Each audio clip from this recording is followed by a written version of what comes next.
Mhm.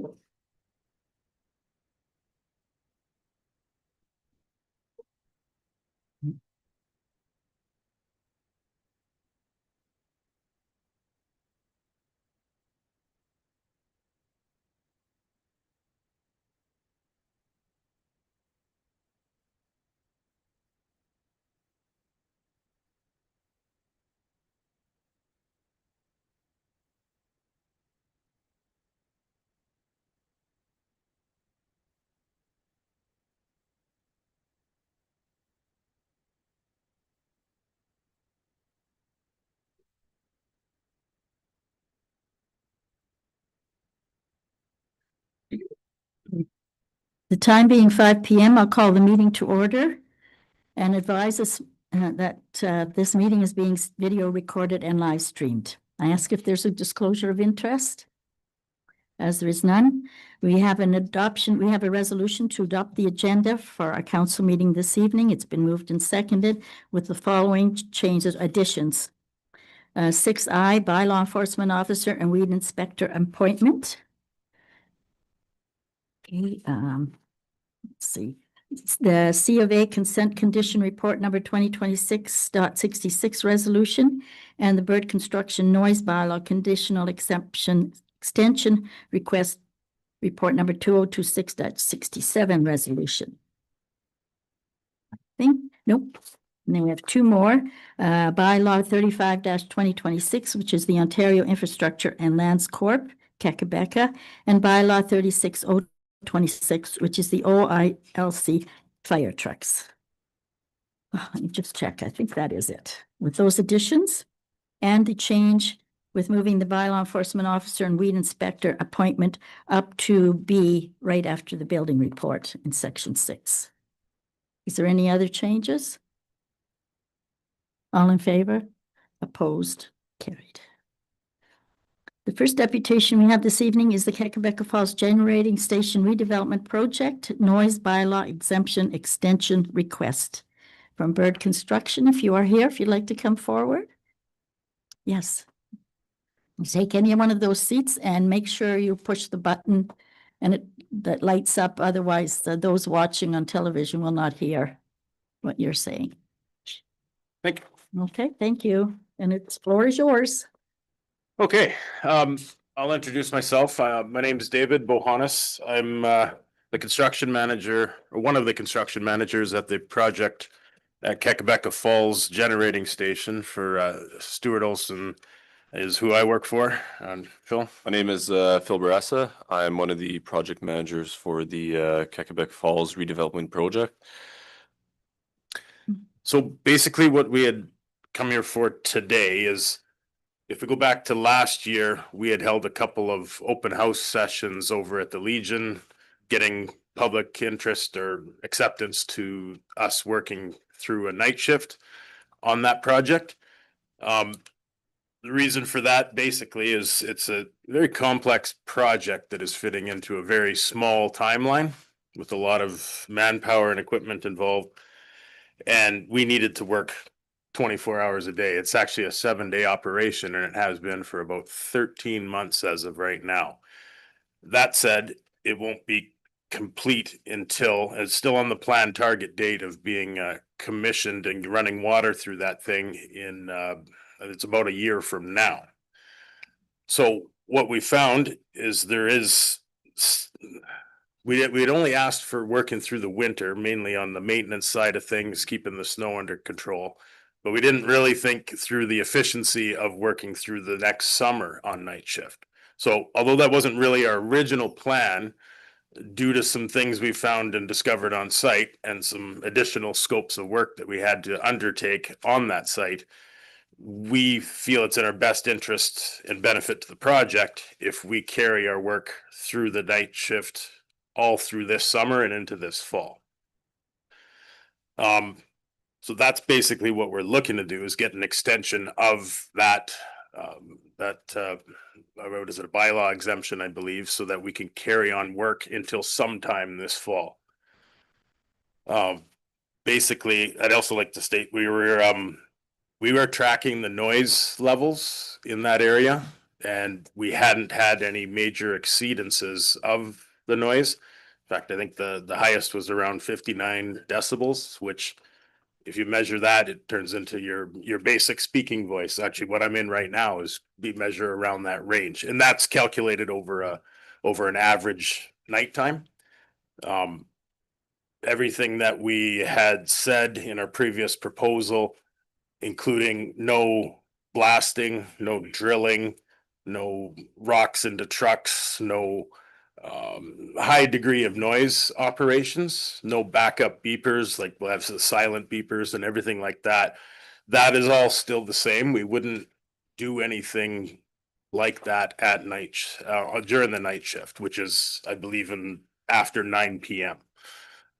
So that would still be our intent, and the focus of our work this year. Like, as you know, we hauled a lot of earth off of that project Yes. last year.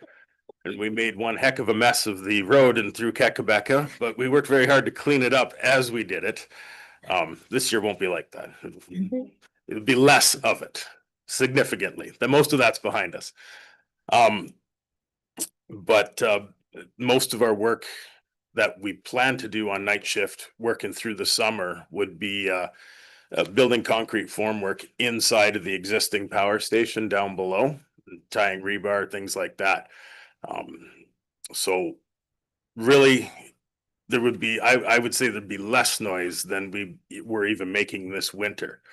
And personally, I think I would have heard is we didn't have any complaints from any residents, and I would hope that if there was, we would have heard from them. But I do believe we're pretty good to the neighboring community. At least we hope we can be. So that's really it. Okay. Fire any questions of. Do you have anything further? No, No, I think he touched on every single point, so. good. Was there any questions from councillors for this extension? Yes, Councillor Peacock? Thank you, gentlemen. Just wondering if we've had any issues with people camping at the park. There any effect or anything from the park personnel at all? No, not that we've heard. Mhm. But I think the noise generally from that site would travel more with the prevailing winds That's right. downstream, and it would head more easterly. Mhm. So our focus always was everyone that lives right there on that adjacent street, of which I've talked to most of them personally, because they see it and, you know, they'd hear it if anybody would. I don't think there's a big risk. And we have mapping of that from the study we did with our initial proposal, that it won't drift that far of the park. And if it was, it would have to be a very loud, like an explosion type sound for to be heard, but we're not doing anything like that. So I think the risk of that is very, very low, And the campground is much higher. and higher elevation Higher too, yes. elevation. We have a wall of trees dividing our side and the river before getting Yes. there as well. Yeah. And the walls themselves. Also, it can be noisy if there's lots of water, but Yeah, they look like they're beautiful right now, but Yeah, oh, yeah. any other questions? Councillor Viss? Just for clarification, and I read through your presentation here, and if that's what's true, and I think that you echoed that just now, and have read that, and it said the project has not received any complaints, and the project has not received any of exceeded the noise level, so I have no problem with extending it for you folks, so you can get your work done, and we get the hydro running for the people. Any other Thank you very much. questions? No other questions? Well, it will be coming back to, you have a question?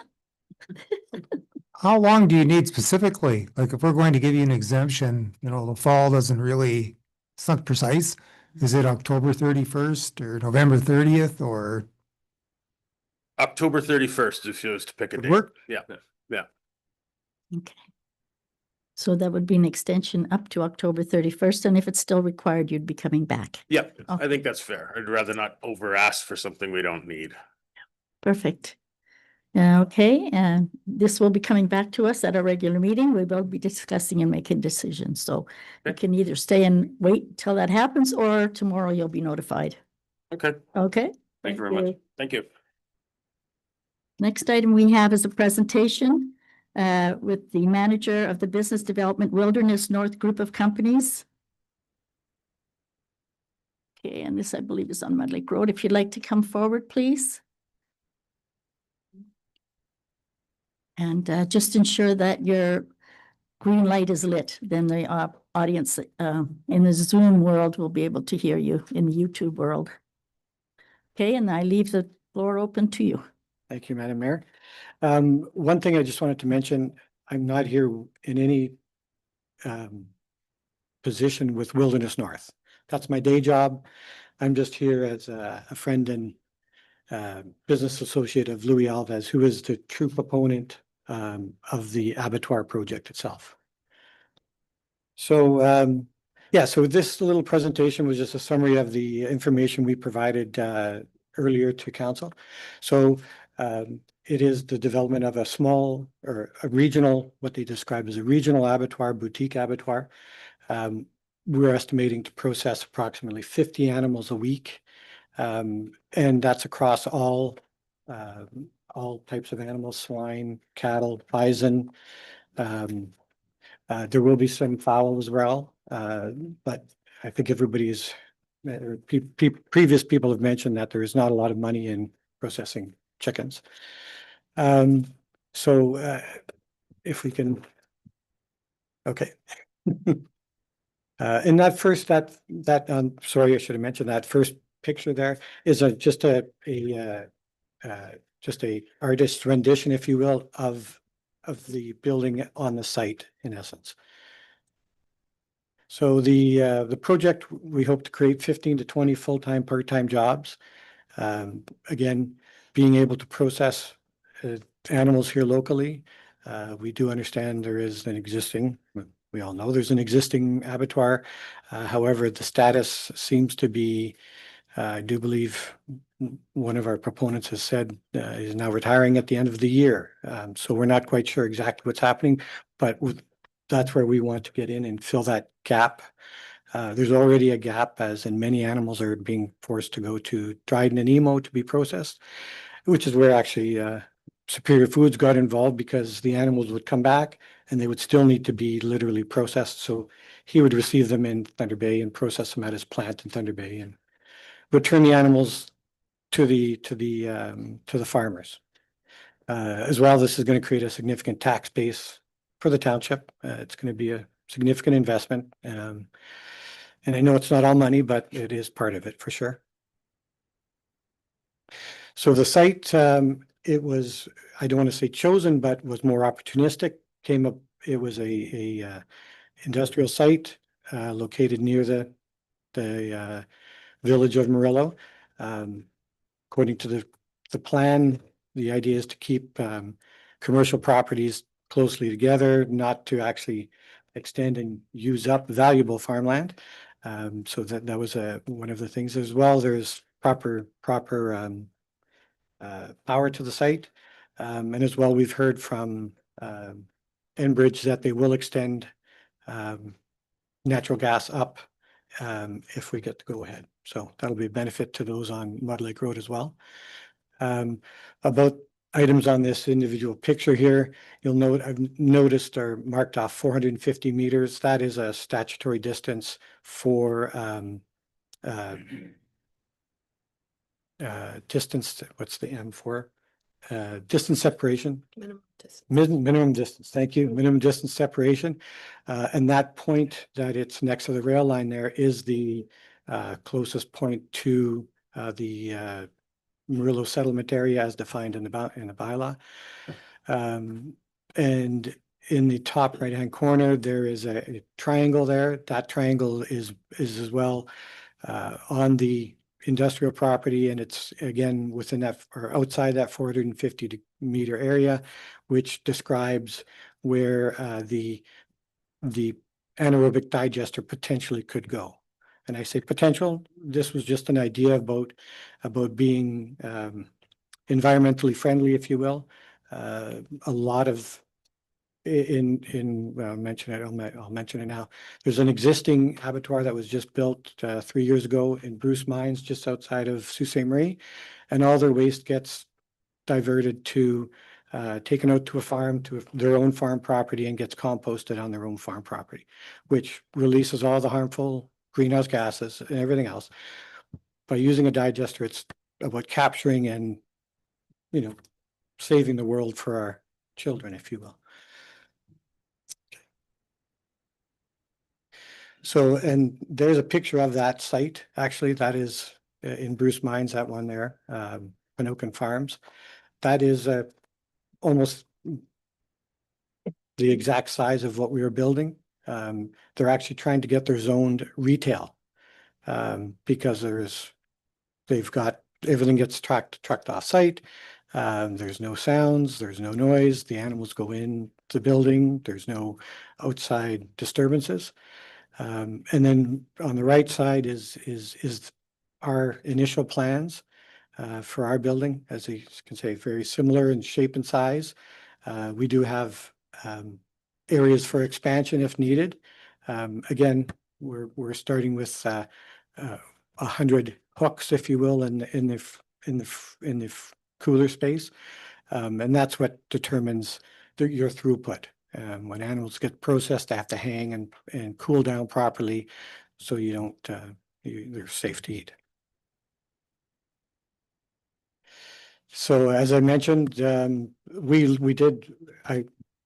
seems to be focused on the anaerobic digestion, but there is the potential for composting off-site, right? So again, this is just all of the waste, including the liquid, gets taken off-site and gets placed in windrows, and then gets turned. And that's a standard process determined by ministry and whatnot. So it's, number one, it's meant to control the odor, because this will trigger odors if not managed properly. And then there's the additional cost of having to manage the site. So this will be off-site. If composting were required, and it would be, this could be anywhere, doesn't have to be anywhere near the plant. It could be nowhere near anybody, but it is an option. And it, like I said, it's the other option of the digester is about treating it properly so that nobody's dealing with it. Okay.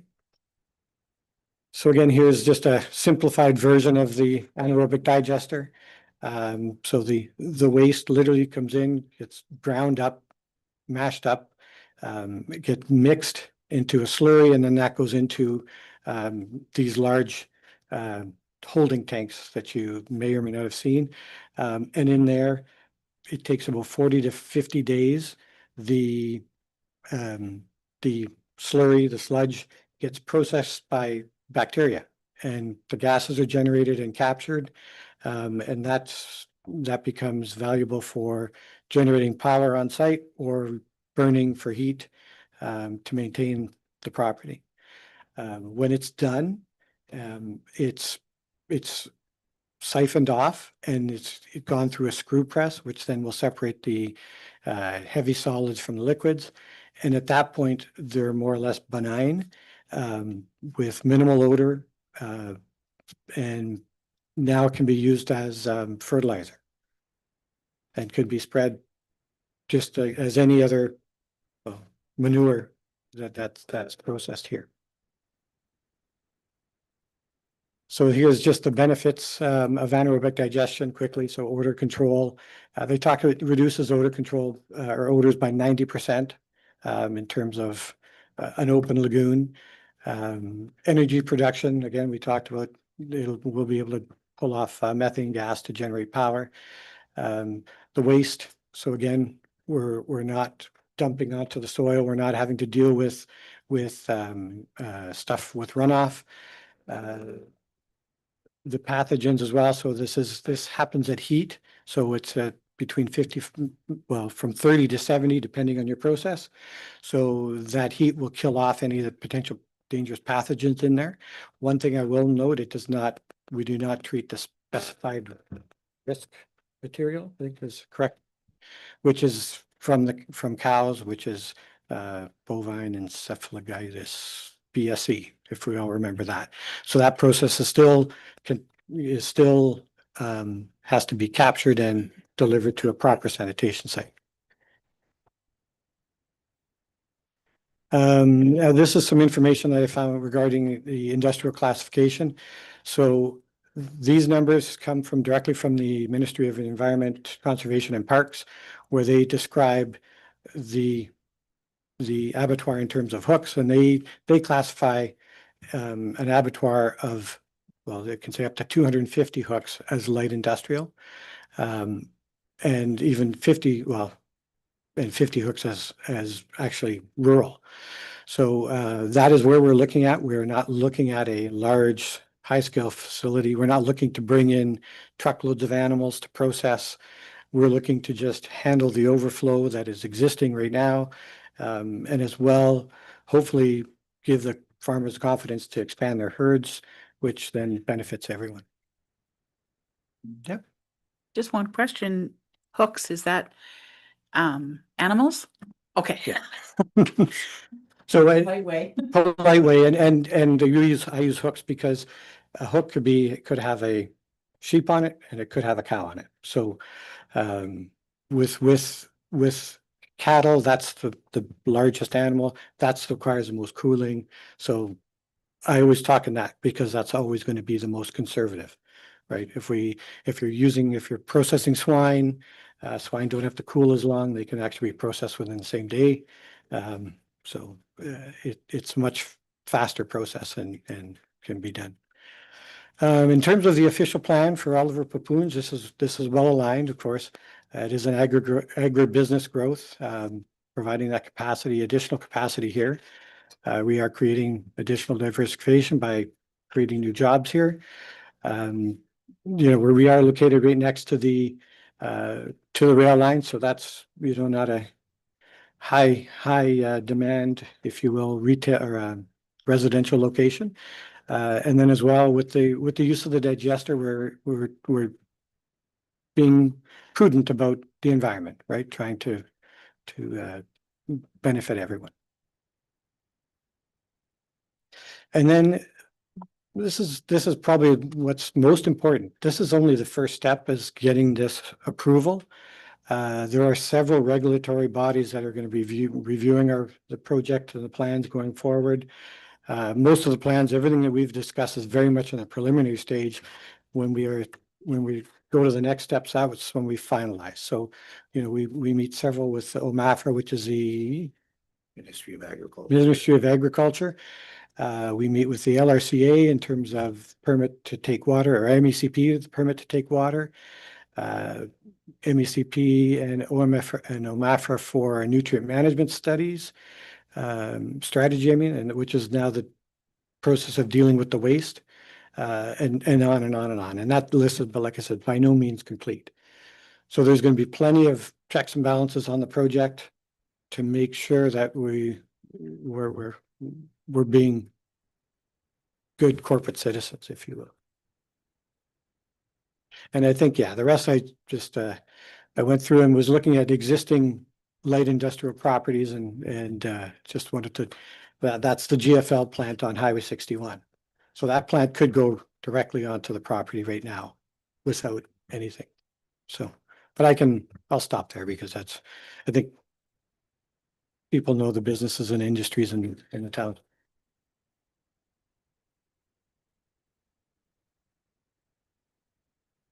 Sorry, did anyone on council have any questions? Councillor Calvert? Yeah, you talk about taking so much water, like that's a concern for undoubtedly for all the neighbors that live in there. All the residents have been there forever. They're on wells. And it's been a known fact, even in the village during the summer, the water drops significantly. So that's my major concern for all these people here is the water table itself.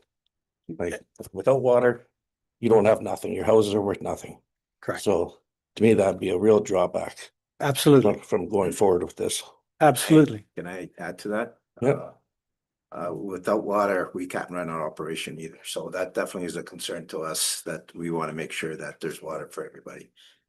If we could get shut down, and if we have processing that day, everything comes to a halt. It just costs and wouldn't be viable for us. So definitely the water is concerned that we want to make sure that it's available for. Yeah. Any other questions? Councillor Kamphoff? So do you have a estimate of how much water this plant, if it was fully operational, would need on a daily basis, or? They Any estimate, numbers? a cow would process 1,000 liters to process one cow. Okay. So if we're doing 50 in a week, let's say, that would be 50,000 liters in a week. Okay. So and again, understanding everybody's concern about water, the well that's on the property, I think is 7 gallons a minute, which would be roughly 2,000 liters an hour, I do believe. So again, this is not about, we're drawing it, we're taking it, it's just about stating. Then we're going back, this is more of a commercial operation. These houses that are on here before, they didn't use that much water. Like, so when you're constantly using that volume of water, you're drawing it down. That's the difference between just a regular household sitting on there. The volumes you're talking about 140, 150 houses operating, at least. Yeah. So that's a big concern. Yes, absolutely. And that's what I mean. That's one of these things is the water take study. It's going to be one of our concerns as well, 100%.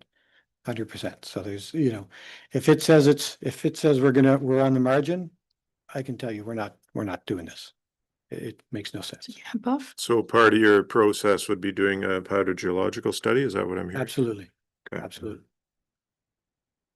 And you use all this water to process an animal. Where does the water go?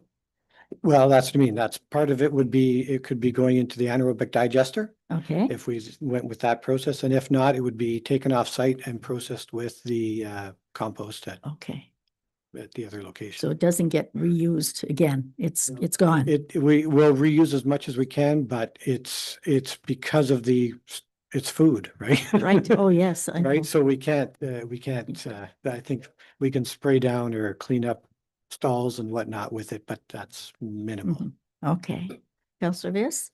Yes, at the meeting of the March 10th, I had expressed some key information on some issues, so I just followed it up with them. I've bit written down here and taken this from the presentation that you presented to us here, okay? So first of all, I asked for the size of operation, and I say on page 23 of your report, it states that between 50 and 100 animals per week, which makes it a medium operation. And I realize why you're coming back to the 50 all the time, because that brings you back below a whole level of water use and the whole thing up, because I read that through here. But you're saying you're going to have that many. If you're going to run an operation the size of what you're doing there, you're going to go belly up within 2 years with only 50 cows per month or a week. You can't, it's not going to be operated. But anyway, that's my opinion. So secondly my concern was the disposal of byproduct. I asked, is it going to dig a hole or are you going to have a composter? Well, on page 183, it states you will use a digester, which is many good points.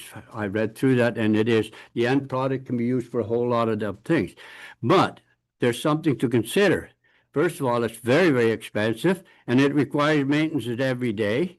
And the system must have constant source of raw material to be successful. If it is not, the anaerobic digesters run inefficient and cause odor levels, which can be a nuisance. That states right in their fact. Okay. This will tell you that the operation needs to run at full capacity, and which you are set 50 to 100. So that brings me back to that 100. So coming back to the 100 animal to kill, a cow weighing 1,500 pounds is about 50%, which amounts to waste, which is 750 pounds. About that, 2/3 of that will be bones. Now I see today you've helped me correct that because you put a grinder in. The digester does not grind anything, and I don't have that in my presentation, but I just see this. So that eliminates that, because my question, what are we going to do with the bones? Because you're going to have 2/3 of that waste. Okay, so that takes care of that then. So then we go down to, I asked the question about blood. The average 1,500 pound cow has between 36 to 40 liters of blood. Multiply that by 100, you got 4,000 liters of blood to deal with in a day. from what I understand this presentation, that's all gonna go into that tank, that sealed tank that you're building with 1,000 liter per cow, that you need for wash water. Mhm. Yeah, so that's up to that point, it's good. Now, the tank gets full. Where are you gonna go with that? I looked at that picture, it showed a farm tractor with a manure tank. So that means you're gonna spread it on somebody's field. They're not a sealed tank. We haul at our farm and many other farms, they do slosh sometimes and you'll have that bloody stuff all over the roads and stuff. I have a concern with how you're gonna handle that. Is this So- in relation to the picture that was just shown? Is this in relation to the presentation just now? Yeah, no, what's, I picked up a little bit the new that you had there. The rest is what I picked up out of my presentation I have in writing here. So, see, so, and that created me the questions from the March the 10th. And I appreciate what you've done because you've tried to answer some of those concerns. And I just wanted to follow up a bit if you didn't mind. So that's the reason why I did what I did on there, okay? So anyway, so you're looking at 104,000 of blood and water to deal with each and every week. Mhm. And then again, there comes the question, what are you going to do with it at the end of the day? Okay, so are you going to dispose it and how and where? Now, the water has been identified by two counselors already. I have a problem with that also. When you draw on 100,000 liters a week, will that be sustainable when most of the wells in that around the area are shallow wells? Drill wells may be a different story altogether, but what we hear from the people are mostly shallow wells. And I don't know if we could sustain pulling that much water every week. So those are my concerns, and I appreciate your report. I read some of them, but I still have concern. Don't get me wrong, there's a place for an abattoir, definitely. But the location, I think, is the wrong place. There is residents to the west, to the east, and to the and the north, south. So you can't do that to those people. Questions? Any other questions, Councillor Peacock? Thank you. What is the status of merging those two properties? Because you haven't got frontage to build anything. So how Correct. are you going to handle that? Well, this was the first step, and if we can't put the abattoir on the property, we don't want to incur any costs before we have to. So it is a minor cost. It's a couple $1,000 legal bill, but we don't want to throw bad money or good money after bad. Right? If it's a no, it's a no, and the property will be listed for sale. Like that's all. there is Perhaps to it. this came to us prematurely, that if you had been able to merge those two. I don't believe, Councillor Peacock, they want to. If it's not approved, then they have two lots that can be sold and they Okay. have wasted their money. Mhm. So that's why it's not done. Right. And I had asked at the last meeting, with regard to the railway and a vibration study and things like that. I presume that should this be approved, that would all come with a building permit then, would it then? Absolutely, absolutely, yeah. And again, like these are all prudent questions that we're going to address when we get to that phase. We've said it, water is key. We're not gonna jeopardize anybody's homes, anybody's water supply. It makes no sense. And so similar to that, right? We're not gonna rush in, put up a building on poor foundation and have the trains vibrate it, causing issues, And do you have any idea how far the hydrogeological study would have to encompass, how large of an area it would to check to see how much? I wouldn't Like you know. would have to go, I'm not familiar with how hydrogen studies are done. Perhaps my fellow counselors can help me, but do they have to go to these other residences and pump their wells out? Or how does that work for recovery rate, or? Just on the property. It's, Just on the or property it's just on the itself. property and then it's, within a certain range. So we'll, that will be part of our process. I know I've checked the existing well records. I think it's a 92-foot well that's on there now. Unfortunately, if they probably would have went 40 more feet down, they would have gotten into an aquifer that's a confined aquifer that's separate from everybody. It's below the water table. So it would be separate. But again, I'm not a professional water geologist. That's going to be handled by somebody else if we get to that phase. And you know, my hope is that, you know, Mm. my witching tool is correct. Right. One of the other comments was with regard to on page 29, it says development counts as infilling, and No. we all know around here that I don't agree with that statement as far as infilling. So I'll leave it at that. Thank you. Okay. Any other questions? Thoughts? Ms. Councillor Camp? Maybe a question for our planner. So can we, as part of the zoning, can we put a condition on there for a hydro-G study or? We can. The reason it's not in my report is that it's a subsidiary report through the many other agencies that they have to get approvals from. But it's similar to when we do subdivisions and request certain studies, so we can. A condition of the zoning, should it be passed, would also be the merger of the properties, so we can do that. Okay. Any other questions? So basically what you are asking of us is to look at this development and see if we're in favor of it moving forward. In other words, you're moving forward with all the studies that will have to take place. If the studies don't work out, then you're going to be walking away and just selling the property, or Correct. yeah, you have to have those studies done, just like a subdivision, same item thing. Okay, nothing else? No other questions? Councillor Kempoff? So just to confirm again and to the planner, the current zoning is light industrial? That's correct, yeah. Can I ask? Yes, Councillor Calvert? I'd like to know, like, how did that become, I know when the trains used to pull off there, I guess that's how that section become light industrial, because that's no more light industrial than Light of the Moon. It's agricultural area, like, so. Yeah, so it must have been. Yeah. So, yeah, it must have been from previously from the trains going through, they had a hub there and they stopped there. I guess that's how it got rezoned, because like I say, it doesn't suit, that area doesn't suit what everything else is around there. It just, it's agriculture or residential. It just, that's my opinion on it anyways. Okay. All righty. Well, we will be discussing this further in on the meeting.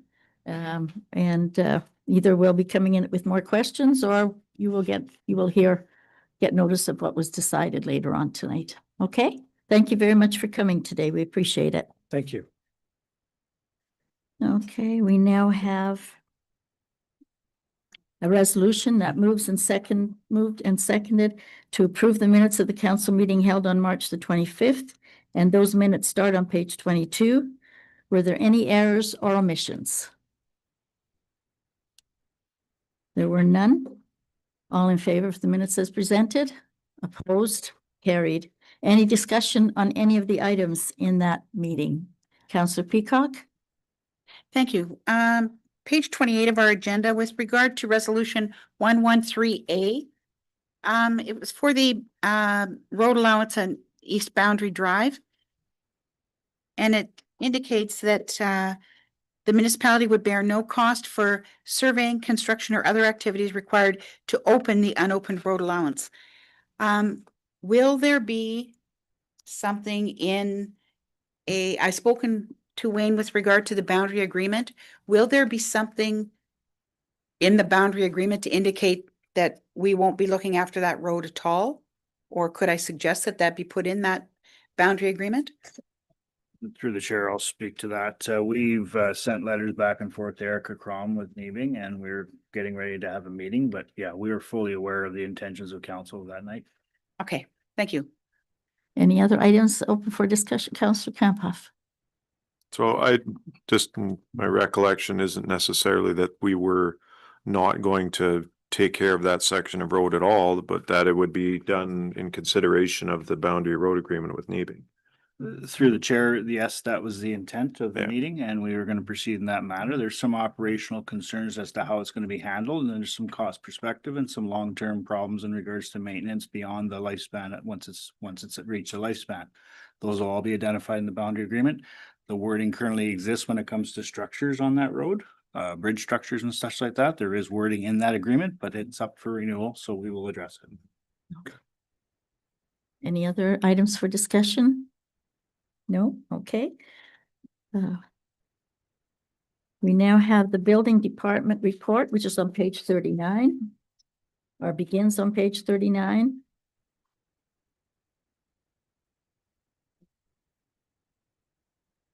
Okay. I would say that at this point in time, we are doing quite well. We're at almost $5.5 million in cost of construction so far this year. So the building permits are moving forward.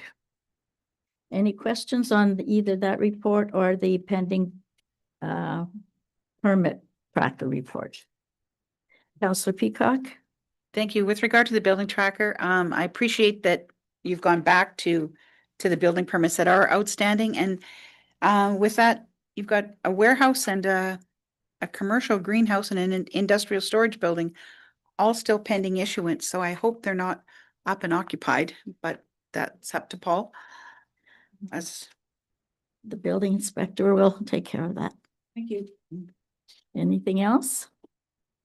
All righty, we now have the item that we've moved forward, which I'm going to go over here. And that is if Jolene would like to come forward, please. Jolene is now our new building inspector and bylaw enforcement officer and provincial offenses, provincial enforcement officer and provincial offenses officer. So she's got a big, long title. But I'd just like to thank you and welcome you to our municipality. We look forward to years of being together and working through on the municipality. And we hope if you have any questions, you know exactly where to go. And I don't know if anybody else had a comment but I know that you will at times be busy. And at times it might be a little slower, but no, I think that will keep you busy. We'll give you lots. We can see by enforcement. Yeah. Welcome aboard is right. We're very happy to see you and wish you the best. Okay, thank you. And I know that you have a family to go home to, so. Okay. Oh, Page 167. okay, page 167. So you've moved it up. Where's the resolution in regards to this appointment? Yeah, there's 2 appointments, yes.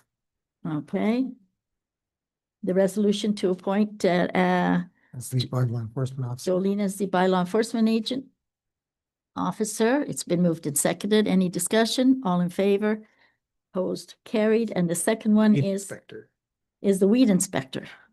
So if anybody got weed in their yards, watch out. Here she comes. So, it is not that kind of weed. So we do have a resolution appointing Jolene to this position, and it's open for discussion because it has been moved and seconded. All in favor? Opposed? Welcome. Legally, you're here. Thank you. We now have the Haveman subdivision agreement approval. It's page 44 to 91.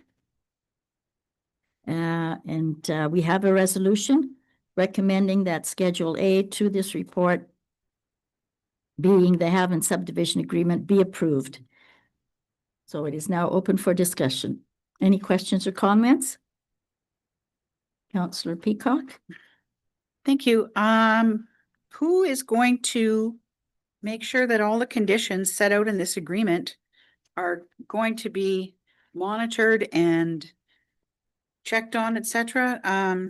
One thing that surprised me on page 59 of our agenda, the last paragraph said, if somebody builds in there and they don't get an occupancy permit, they're going to be charged $100 a day. So is that going to have to be a condition on a building permit or? That's like any subdivision agreement. Agreement. And occupancy on a dwelling is always a condition of a building permit.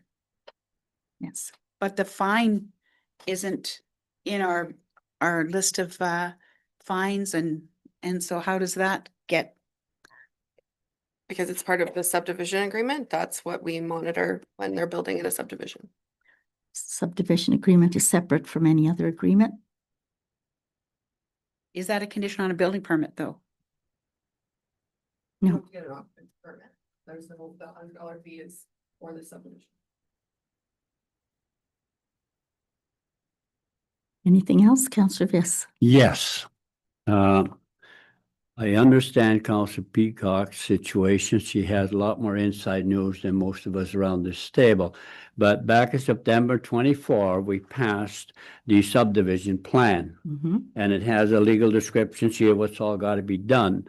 I would hope that operations will look after whatever department it is. And I have, I think, 44 pages. And if you think I'm going to comprehend all that, well, I'm not. Exactly. And so I would hope that our employees do a good job and make sure that's all done. And so with that, I have no problem because we've passed it. That's right. And the subdivision agreement or this type That's of correct. agreement goes Whatever with the every agreement is. subdivision. Yes. It's always been well taken care of by our staff and administration. Well, you don't expect us to do that. That's That's right. not our role. It's not our job, no.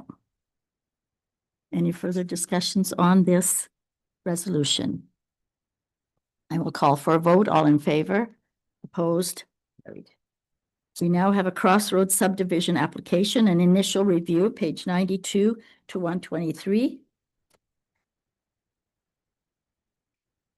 And we also have a resolution that's been moved and seconded that we recommend the scheduling of a public meeting for subdivision application SD 01-2026 at the following date and time, May the 12th at 5 p.m. So this is the resolution that's been moved and seconded, and so it's now open for discussion. Councillor Viss. Yes, I just got it for clarification only. This is only for to schedule a public meeting, correct? That's the only thing we're approving. Yeah. Is that correct? That's Now, the second one for clarification is a little bit confusing. It's from Stantec, and it says, but it's outside rural settlement area. Well, that confused me a bit because just up the road on Highway 130, we allow that infilling because of a settlement area. So where, can somebody tell me where the settlement area is? I think we need to know that so we're clear when we don't get into this kind of a hassle. On page 93, the map, 93? the black dotted section outlines the settlement area. Black. I have no black. Oh, I see. dots, those black dots. Okay, I see the dotted thing. Oh, yeah, okay, so then Quincy Crossroad is in, but up to the. Oh, okay, yeah, well, now I know where you come from. Okay, that's fine. Now I know at least where it is. Thank you. Okay. Any further questions or discussion on this application? Councillor Peacock? With regard to page 99, the Stantec report, it said a previous consent application has been approved for the subject area by the Committee of Adjustment. Were there conditions or have those conditions been met with regard to that? That's all registered. That was the road kind of over here? well, that's the lot is different. I believe that they're speaking to the Gordon Trailers new lot that was all completed in 2024-25. Because it says 1B0126. Okay, well, that's that's only a survey. So it will be completed. It needed approval in order for them to correct their to submit this application. Oops. And then with all of this will come traffic studies and things like that, or hydro-G studies? It's been All of that. submitted with a hydrogeological study and an EIS, which will be presented May 12th. Okay. Any other questions? Yeah, just for clarification, Mayor Lucy, if I recall back, that's a long time ago, this plan of subdivision was done by the Papoose Township at the time. That's all registered, isn't it? This has all been done. Isn't that already all in place? Mhm. That's why Road B and A were in there? Was It, that? it came to the council at that time, but it didn't go any further than that. Oh, okay, so you did not have it completed, so it No. needs to, okay, Road B also doesn't exist. It This- got in this. swallowed yeah, into one the got property. followed up. This is totally different, but it did come at one time, but it never went any further. Okay, But okay. Studies had to be done. They never happened, so then it cut. And changed Awesome, ownership. because I remember And that. it changed ownership too. I that's right. remember that from when you were folks were saying that we all, and I always assumed it was already all subdivided and it was all planned. Yeah. So, okay, Yeah. that's fine. That's good. I'm clarified. Okay, Councillor Peacock? Thank you. Page 115 of the agenda. With regard to contamination, it says, has the grading of the subject property changed or added earth or material? It says yes. And then further down, it says, the answer to any of the questions with regard to contamination were checked yes, or if there's previous industrial or commercial use, please attach a previous use inventory with this application form showing all former uses of the subject land. A soil investigation study may also be required. Once again, that will all come with the, Yeah, this is just to schedule the public meeting. this is just, okay. Just things to consider. Thank you. Yes, Councillor I Richardson. just want to make the final comment. I should have done it right away. I think this is an excellent opportunity for our municipality to get 15 industrial lots. That's right next door to here. It's all industrial.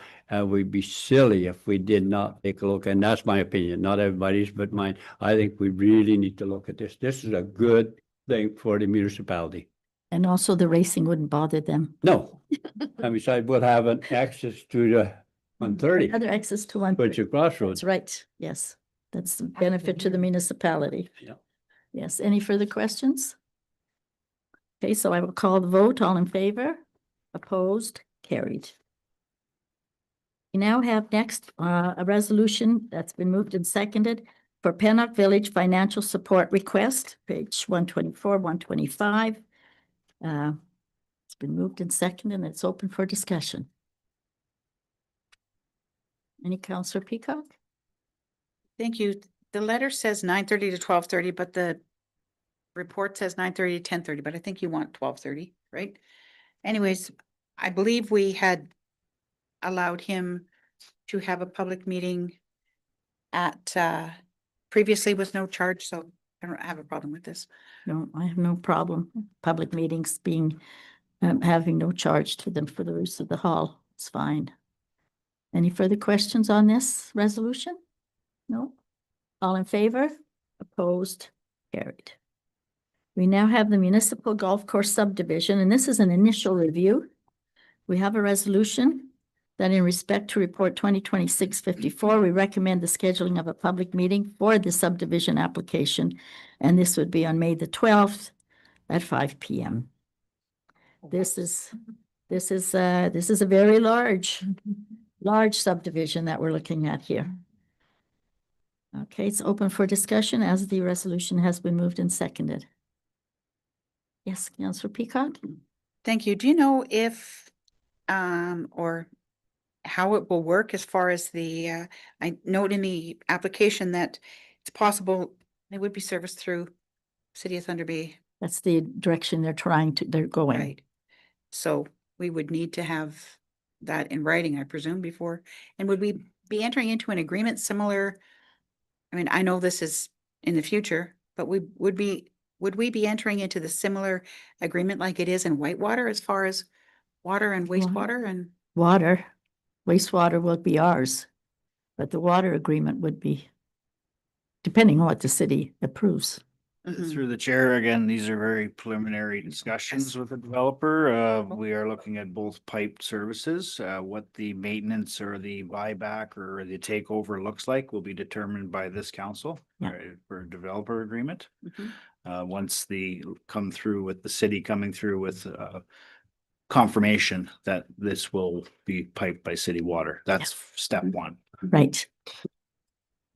Just would be an extension of the golf course, probably. Yeah, through the chair, there's a lot going on with that water agreement currently in regards to getting it over to our names and setting up for a long-term rate. It's part of their water master plan with the city of Thunder Bay. When we met with them, it was quite a positive meeting.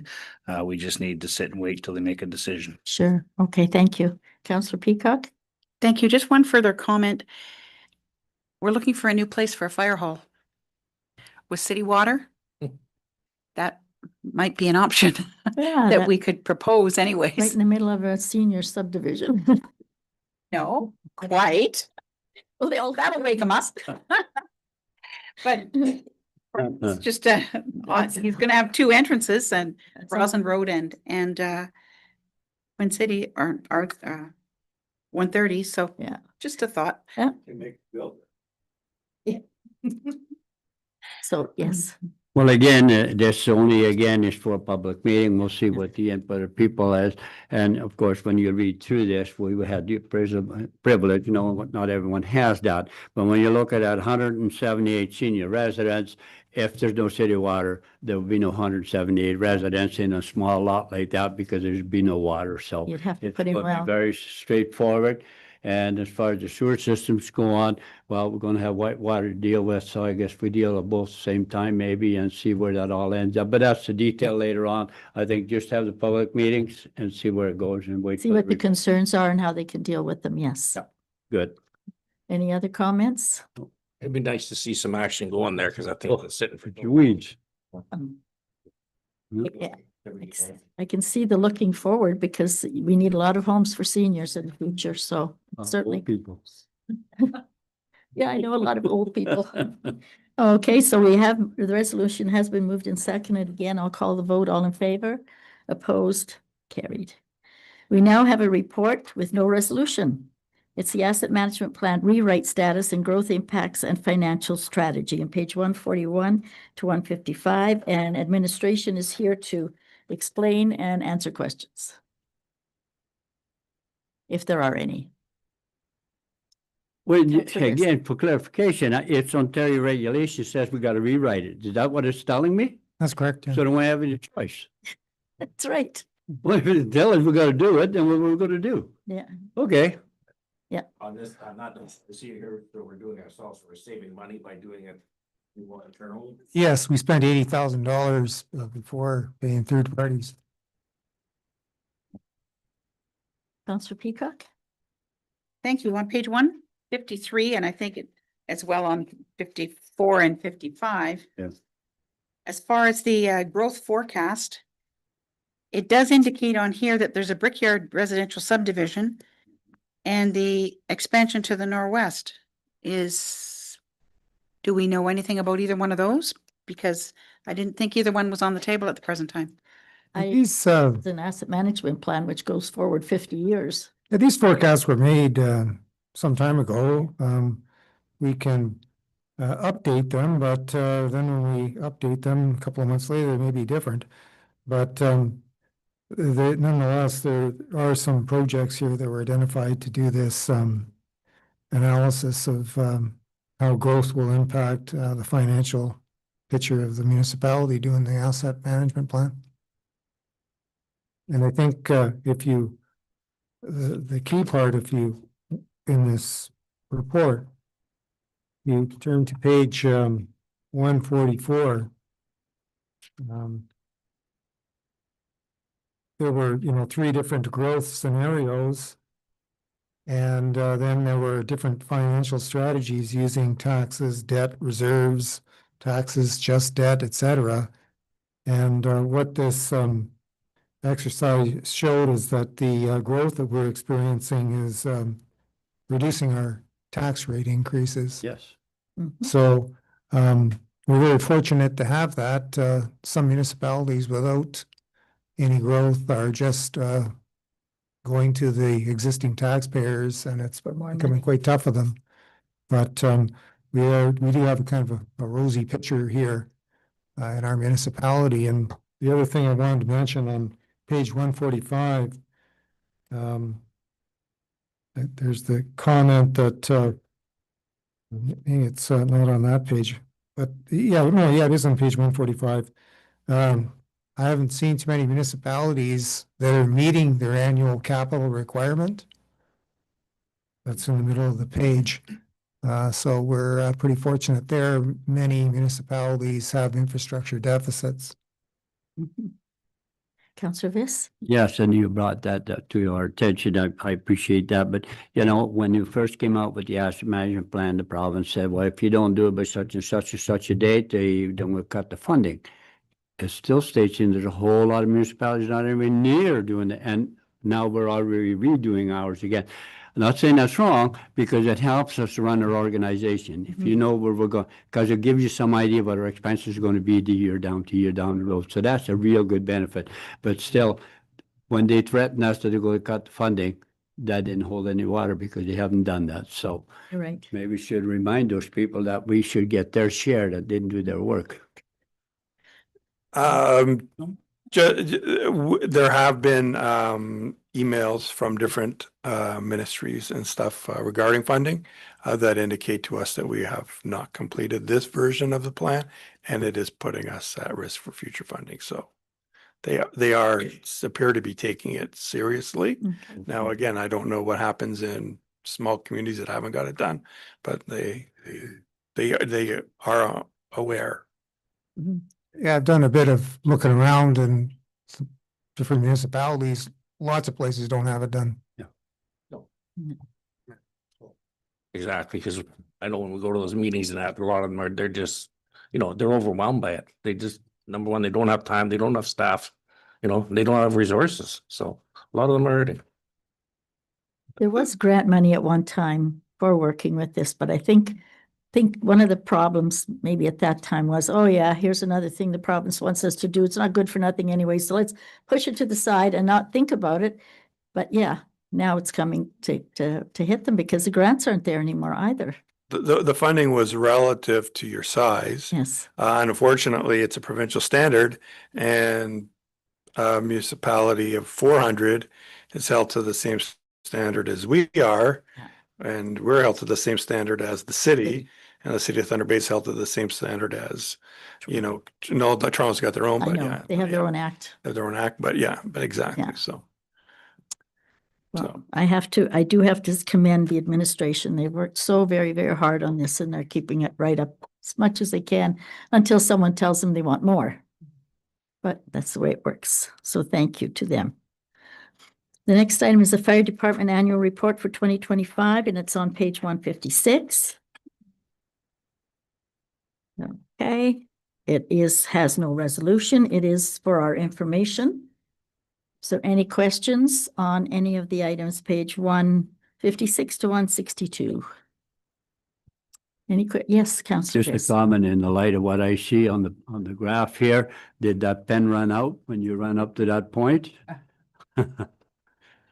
Just about, but Just about.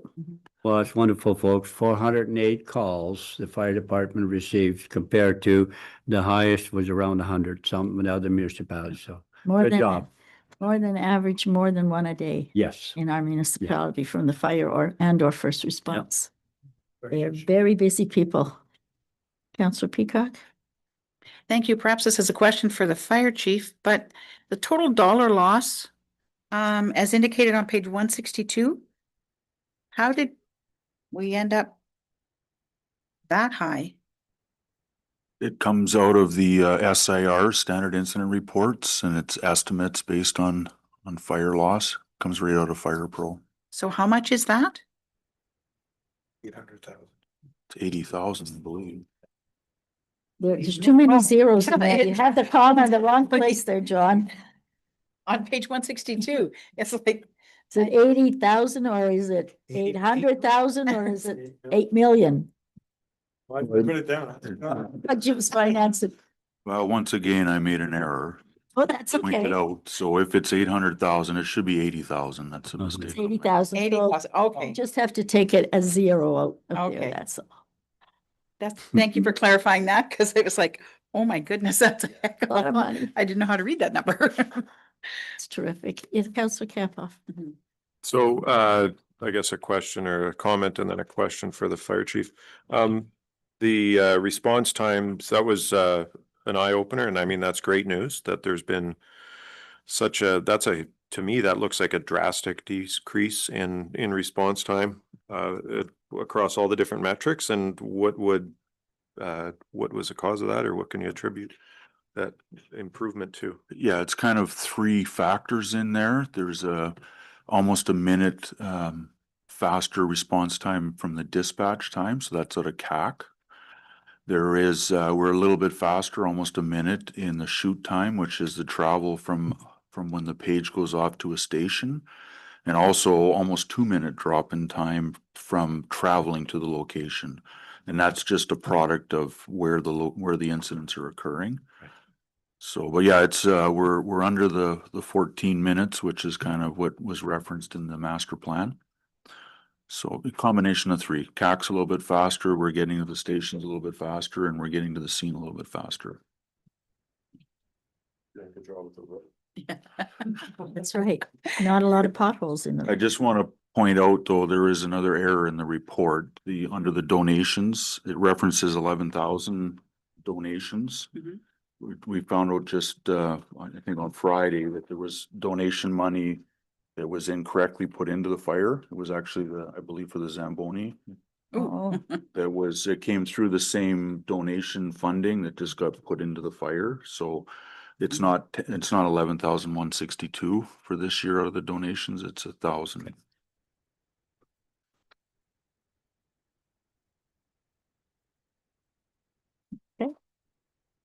Councillor Peacock?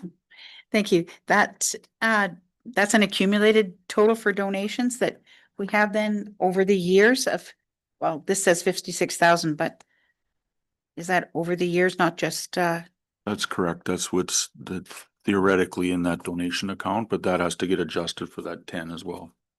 and does that go then into a reserve? And is earmarked for something specific, or So what we happens there? we track the donations because when donations come in, if somebody donates to EFR for equipment or fire for training, so it's all sitting in a location, and we've got a spreadsheet on how much money is earmarked for each donation pocket, if you will. Just one further comment. With regard to the enabling bylaw, that RTCs will come out of your duties then? As time goes on, because it's supposed to be separate? Am I correct in that? Where in the annual report is that? I'm On not page following. 158 with regard to Regional Training Center?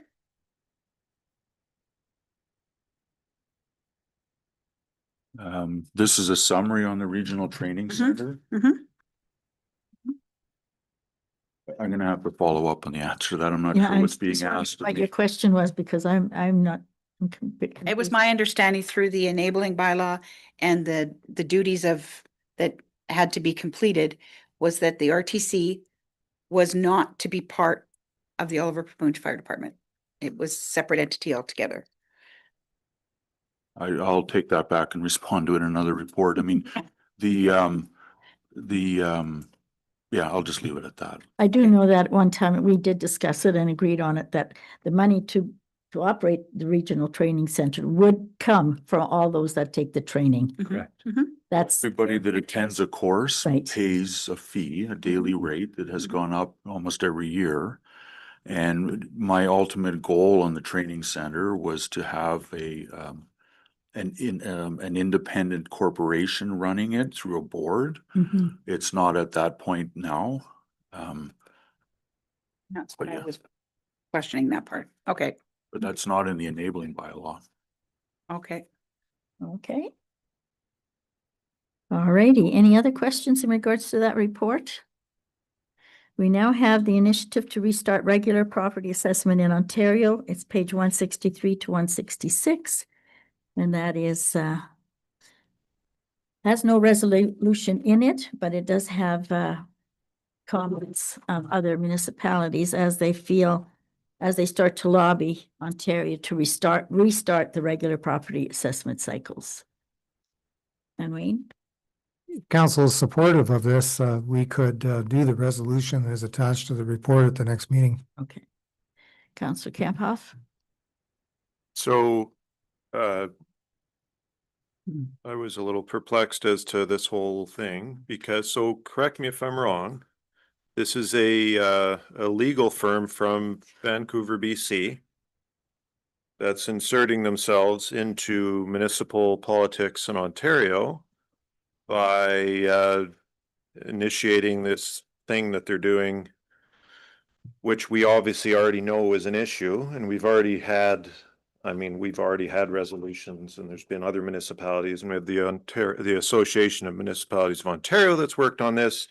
So, I mean, I question the motives. Obviously, they're doing this for their own benefit, which is fine. But I wonder if it's the right decision to be supporting a out of province legal firm in this initiative. Councillor Viss? Well, I have to agree with Councillor Camphop. When I read this through there, if we put the pressure on the province to bring the assessors out, which they appear to be lacking or short of, and what kind of job are they going to put out there? And they're going to assess these homes, and they could be anywhere and all over the map. And you can imagine the request will have a reassessments. Why are we doing that when they don't have the employees to do the work properly? It doesn't matter if you don't get your assessment, your tax basis is put against your assessment. So if the assessment in a municipality goes way up, we put the tax rate down. We only need so many dollars. So either way, one or the other, it's going to make a whole lot of difference. So I just get a little nervous when we force people to do something and maybe not prepared to do it. And what kind of work will we get, and results we will, as a municipality, have to deal with our residents. That's the only problem I have with this. The thing though, I think of when a person builds a home now, Yeah. in the last 6 years or whatever, and then after, I don't know, a year or two, it gets assessed because it's finished and they're living in there. They're assessed at the new Yes. rate of the neighborhood. But they're still going by our levy, which is, Yeah, so they are unfortunately being overcharged, I would think, they're not, okay, this was my The question. assessed value is reduced to a 2016 value, Okay, so that you're on the same valuation as. that as was your one neighbors question are. I had, Now, yeah. if you build a newer, bigger, or like, larger house with, then you may be higher, but the assessed value is reduced down to the 2016 value for tax purposes. Okay, Everyone's on the same common okay, base. and the same goes for businesses and commercial? Yes, Okay. for every property. So then what is the difficulty with reassessing? They never sent people out to look at our homes anymore either. They just looked at an area and said that Roslyn Village is an area of whatever average assessment, and they just assess people that way. They don't I don't think they come to your door anymore. It's all done. Yeah, this is speculation. I just believe that COVID offered an excuse not to do it. Right. And I just believe they don't want to know the answer, because what's going to happen is certain properties, when they're reassessed, like when whole neighborhoods and whole cities and towns are reassessed, certain properties are going to increase more than others. So for example, if you have a waterfront property, your 2025 assessment is going to go much higher than it was in 2016, where certain other neighborhoods, they may go down lower. And, that they don't want to deal with people that, are going to have suddenly higher assessed values than they would have previously. So But if the average. on average, it'll be the same. Okay, But as you can drive around the city of Thunder Bay, and you can see areas where the property values have increased more yes. than others over the last decade. So certain areas of the city, I would suggest the property values have actually decreased. Right, Right, but if so- your assessment becomes higher, once it's reassessed, let's say your house is assessed at 300 or 400,000 now. Yeah. And the reassessment comes around and your house is now worth 600,000 assessed value. We will, as a municipality, lower our levy rate. Correct. You will, so that you will basically be paying almost about the same as the assessment came. On average, that whatever the total assessment value is, that increase that will be the decrease in our property rate. Right, But if proportionally, if your neighborhood went up 100% and and another neighborhood went down 20%, the neighborhood that saw the values drop by 20% will get a tax reduction, whereas where the neighborhood that saw the increase will get a proportional tax increase.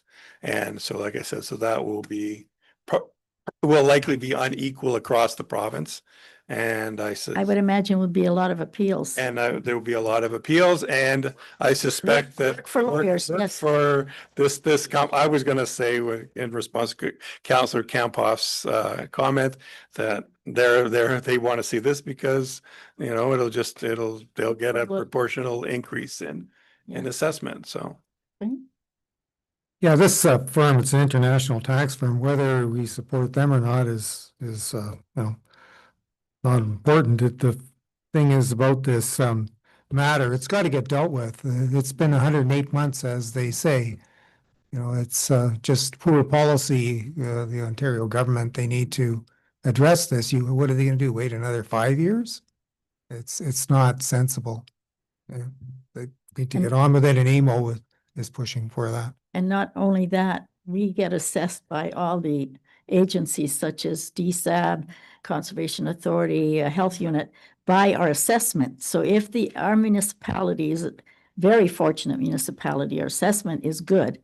But if it goes that much higher, we have to pay them that much more. Potentially, we would be looking at a proportional, again, I'm not, we would potentially be looking at a proportional increase to our fees for DSAB and all those where further outlying municipalities, say Gillies, you know, may see a proportional decrease because their property values will not increase.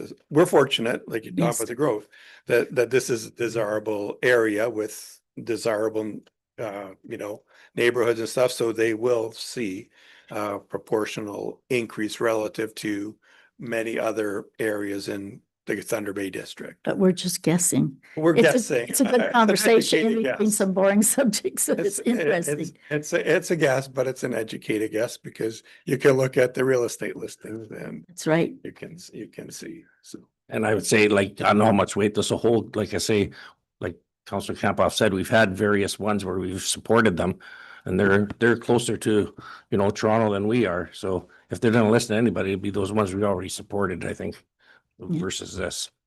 Okay. Any other guests? Councillor Peacock. Sorry, just one other comment. Previously, we used to get, MPAC would send you a letter and say, you know, is your basement finished? You have this, that, and the other, and that's how they would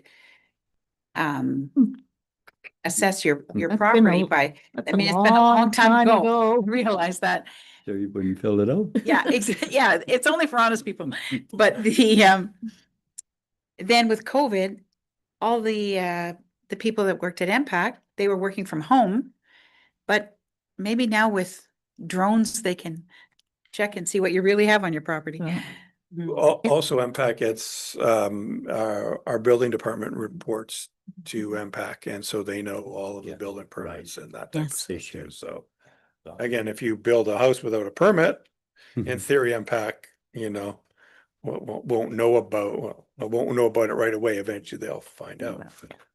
But they get the same reports, and if you do a building permit to finish your basement or something, MPAC is aware of that and will adjust accordingly. So.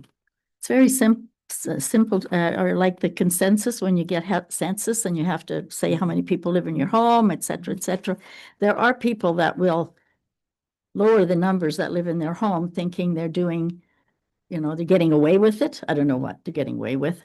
But what they don't realize is that the provincial government and they look at our assessment or our consensus in Oliver Papoonge, and that's how we qualify for grants or not qualify for grants. So if people don't tell the truth on those forms, they're hurting their own area when it comes to grants from the province. So, and you know, I mean, it's kind of, I don't realize that until you go through all these meetings, but it can make a big change in an area if you don't have the right number of people living in the area with the right. You have a lot of people living with many children, then you would be looking at a better school. If you're underestimating that and saying, well, we don't need the school, we'll close it, now you're in trouble. Yeah, so, okay.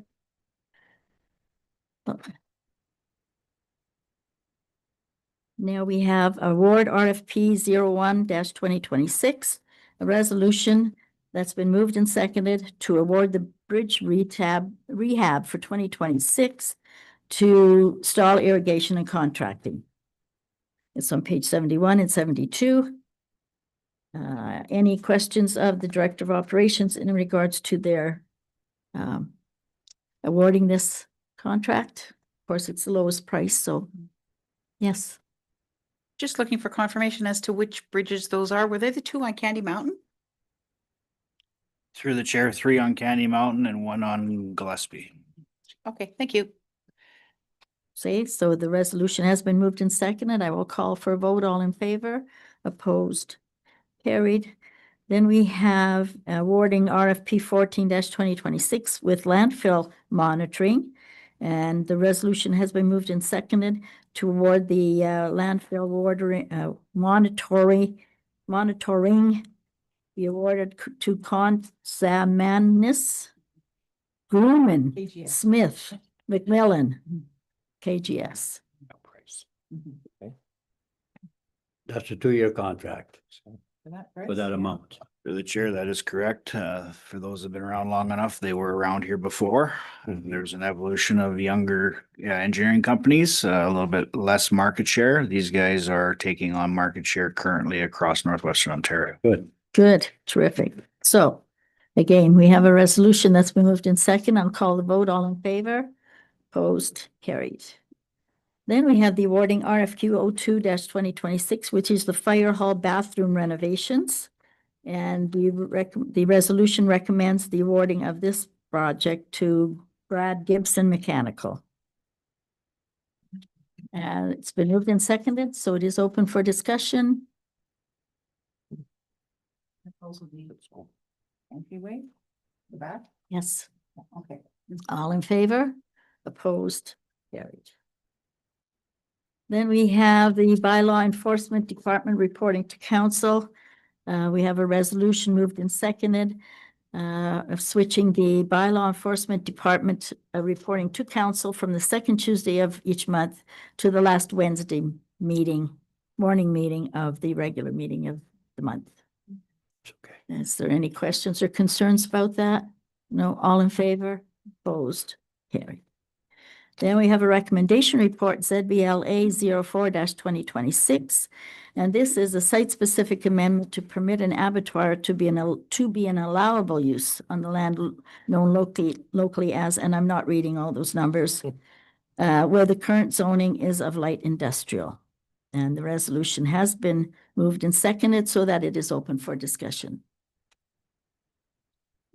Councillor Biss. Well, Mayor Lucia, I'm not going to go through the whole thing again. I wanted to express my opinion on it when the owners or the proposed owners are here, and I cannot support this due to the issues that I brought forward that just can't get that around my head to put when you have residents to the west and to the east and to the south, and you're looking at a small parcel of land, and you're going to do that amount of animals and that amount of waste.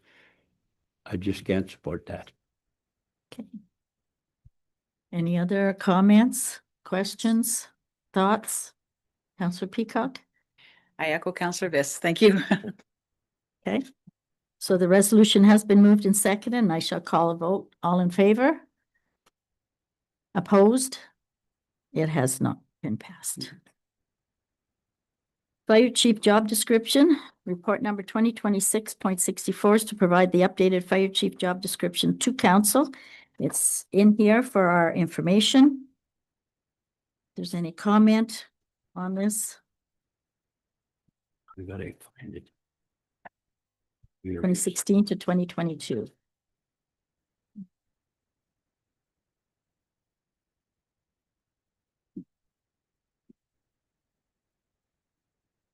Councillor Peacock? Thank you. Just, it looks like a number of the duties that previously in the job description, they've changed to go to the deputy chiefs now by the look of it. Am I correct with that? It's important to note as the fire chief, I'm responsible for all of the actions that happen in the department, so the leads on them are gonna be shifted down to deputies, just I can't maintain the current workload. I'm still responsible for all those actions. Okay. Okay. Any other comments? No? Councillor Campoff?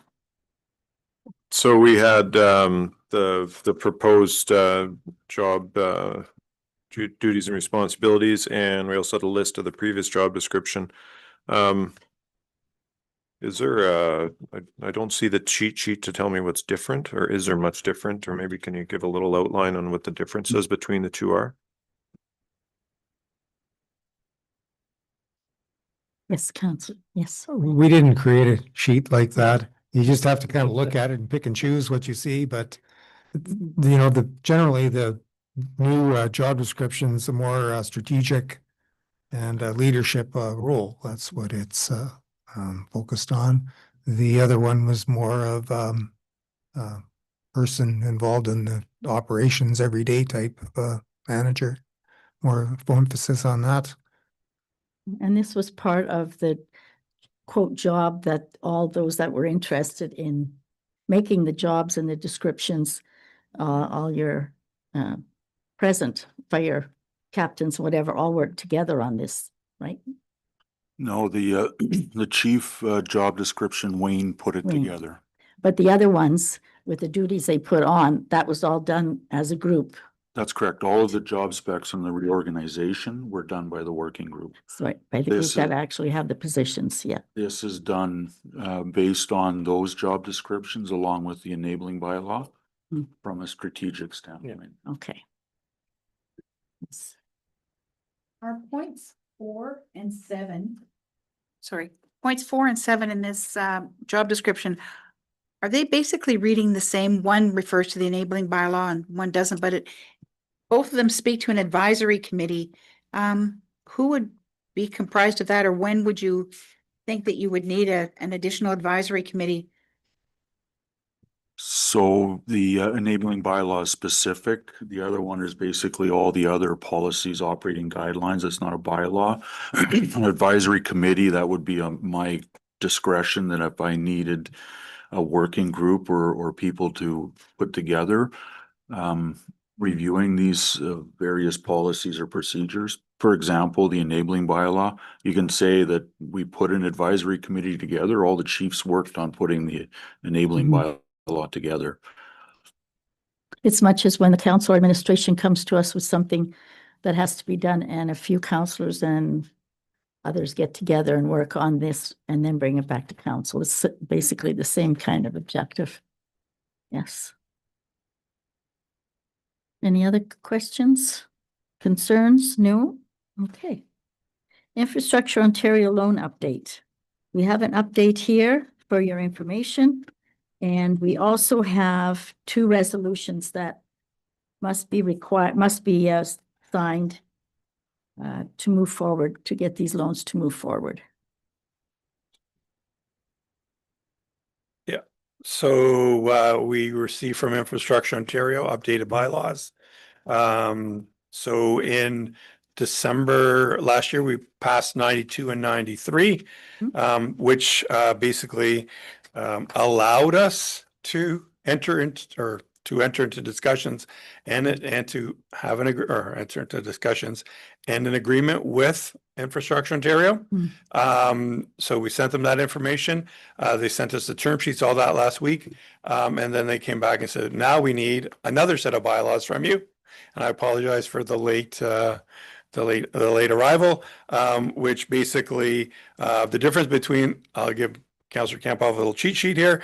The difference between these 2 bylaws is that the new bylaws are to authorize the actual issuance of debentures and establish a final repayment schedule.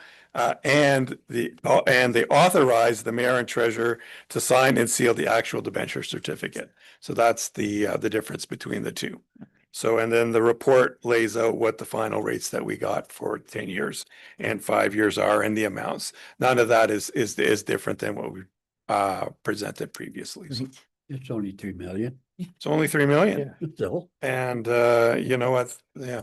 We're again, I mean, it's short term, but our infrastructure, or sorry, our One Investment has done very well.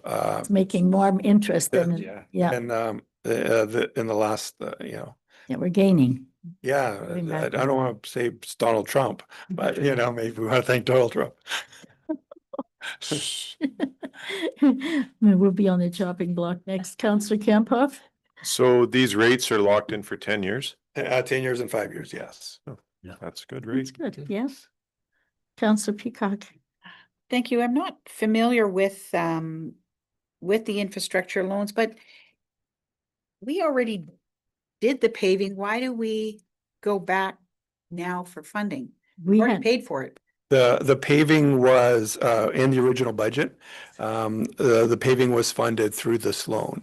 So we've had to take money out of reserves while we were waiting for Infrastructure Ontario to come through the process of approving the loan and all of the different it things. just happened to cross year end. Yeah, just cross year end. So it kind of Yeah. messes the, Kind when of you look messes, at the numbers, but we had agreed to the loan last year already in Yes. 25. Yes. And the fire vehicles, are those the two rescues or? what is Those it? are the two vehicles currently under construction at Okay. Twin City.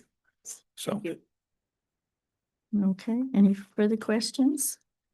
Okay, so we have the C of A consent condition report number 2026 resolution. That is the, is that the Quebec Village?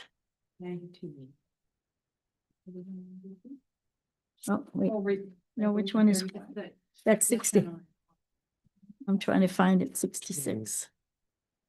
92 is. Yeah. Wasn't in the package. Oh, it's the separate one we It's- have yeah. here. That's right, this one. It's a C of A consent condition. And that, oh, sorry, you're correct. This was added on to our package.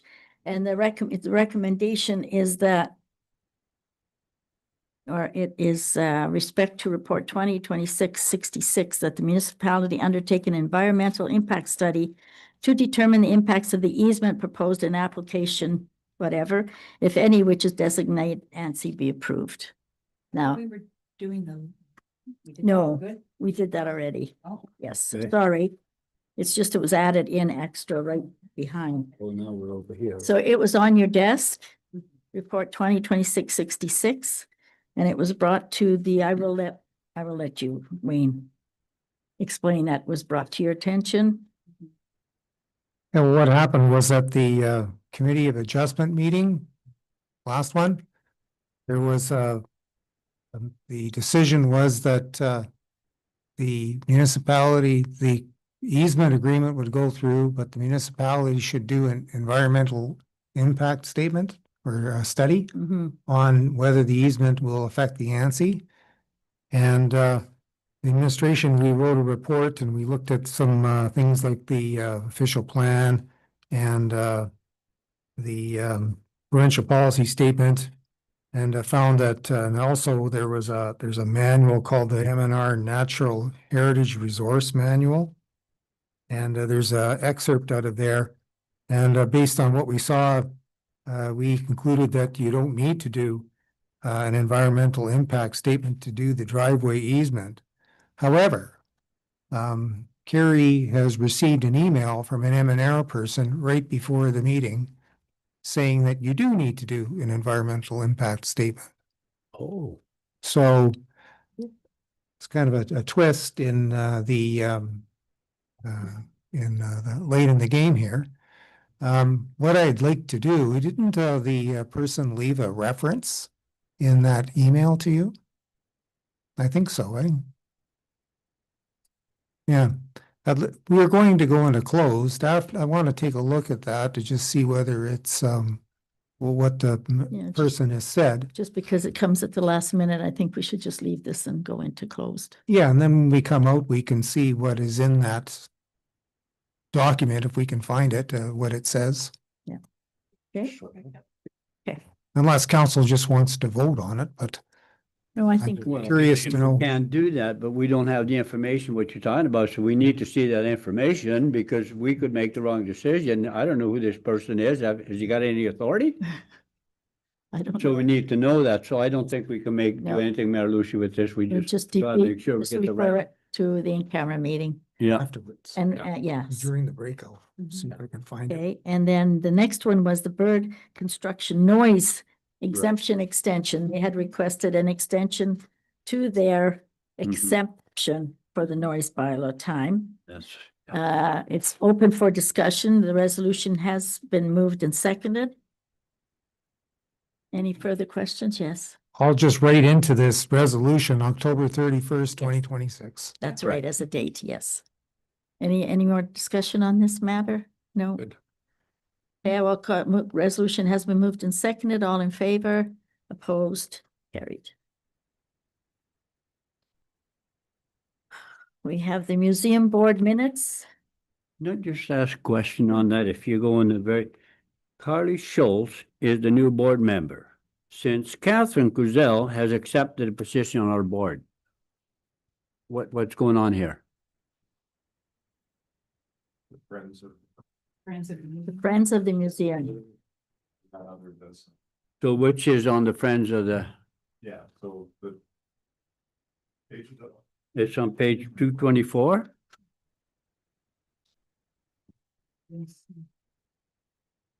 Yeah, so Ms. Schultz is the board member from the Friends of OPHP.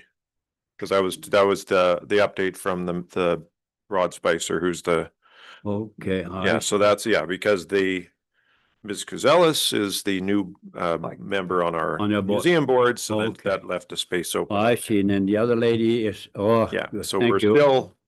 still have an open space on the museum board. Yeah, thank you. One. I think, Think one. just one. Else is One. left, have they? And then we have our minutes from the Lakehead Region Conservation Authority and the Lakehead Rural Municipal Coalition. If there's any comments or questions on any of those. We now have the bylaws. The first one is the appointment bylaw of the enforcement officer / provincial offenses officer. It's been moved and seconded, the bylaw, and it is open for discussion. All in favor? Opposed? Carried. We have a bylaw that's been moved and seconded to appoint the weed inspector, which also happens to be the same lady. It's open for discussion and it has been moved and seconded. Any discussion? All in favor? Opposed? Carried. Then we have the bylaw authorizing entering into a subdivision agreement with the Havmans. It's been moved and seconded and it is open for discussion. All in favor? Opposed? Carried. Then we have the bylaw for the contract RFP 01-2026 for the bridge rehab. It has been moved and seconded. It's open for discussion. All in favor? Opposed? Carried. Then we have a bylaw that's been moved and seconded. It's a contract for the RFP 14-2026 landfill monitoring. It's open for discussion. All in favor? Yeah. Opposed? Carried. Then we have a bylaw that's been moved and seconded for the contract RFP 09-2026, which is the fire hall bathroom renovations and office vestibule addition. It's open for discussion. All in favor? Opposed? Carried.